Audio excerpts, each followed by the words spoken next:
Ésaïe, chapitre 40. Consolez, consolez mon peuple, dit votre Dieu. Parlez au cœur de Jérusalem et criez-lui que sa servitude est finie, que son iniquité est expiée, qu'elle a reçu de la main de l'Éternel au double de tous ses péchés. Une voix crie, préparez au désert le chemin de l'Éternel, aplanissez dans les lieux arides une route pour notre Dieu, que toute vallée soit exaucée, que toute montagne et toute colline soient abaissées, que les coteaux se changent en plaine et les défilés étroits en vallons. Alors la gloire de l'Éternel sera révélée et au même instant, toute chair la verra, car la bouche de l'Éternel a parlé. Une voix dit, « Crie !» Et il répond, « Que crierai-je » Toute chair est comme l'herbe, et tout son éclat comme la fleur des champs. L'herbe sèche, la fleur tombe, quand le vent de l'Éternel souffle dessus. Certainement le peuple est comme l'herbe. L'herbe sèche, la fleur tombe, mais la parole de notre Dieu subsiste éternellement. Monte sur une haute montagne, Sion, pour publier la bonne nouvelle. Élève avec force ta voix à Jérusalem pour publier la bonne nouvelle. Élève ta voix, ne crains rien. Dis aux villes de Juda, voici votre Dieu. Voici le Seigneur, l'Éternel, vient avec force, et de son bras il commande. Voici le salaire est avec lui, et les rétributions le précèdent. Comme un berger, il paîtra son troupeau. Il prendra les agneaux dans ses bras, et les portera dans son sein. Il conduira les brebis qui allaitent. Qui a mesuré les eaux dans le creux de sa main, pris les dimensions des cieux avec la paume, et ramassé la poussière de la terre dans un tiers de mesure? Qui a pesé les montagnes au crochet et les collines à la balance? Qui a sondé l'esprit de l'Éternel et qui l'a éclairé de ses conseils? Avec qui a-t-il délibéré pour en recevoir de l'instruction? Qui lui a appris le sentier de la justice?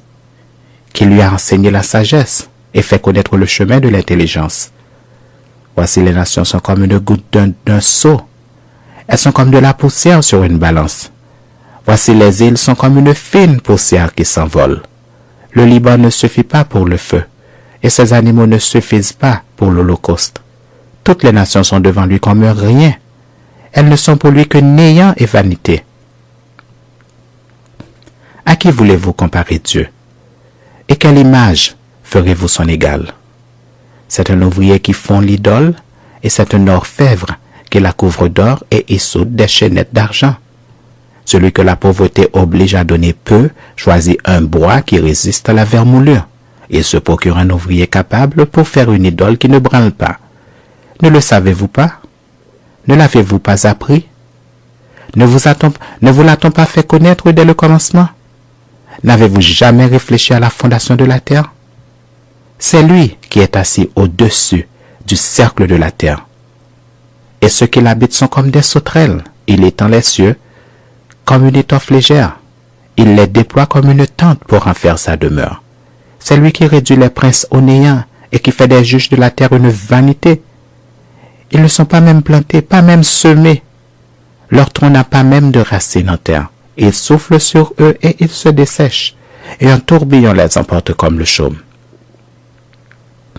À qui me comparerez-vous pour que je lui ressemble, dit le Saint? Levez vos yeux en haut et regardez. Qui a créé ces choses? Qui fait marcher en ordre leur armée? Il les appelle toutes par leur nom, par son grand pouvoir et par sa force puissante. Il n'en est pas une qui fasse défaut. Pourquoi dis-tu, Jacob? Pourquoi dis-tu, Israël, ma destinée est cachée devant l'Éternel, mon droit passe inaperçu devant mon Dieu? Ne le sais-tu pas? Ne l'as-tu pas appris? C'est le Dieu d'éternité, l'Éternel, qui a créé les extrémités de la terre. Il ne se fatigue point, et il ne se lasse point. On ne peut sonder son intelligence.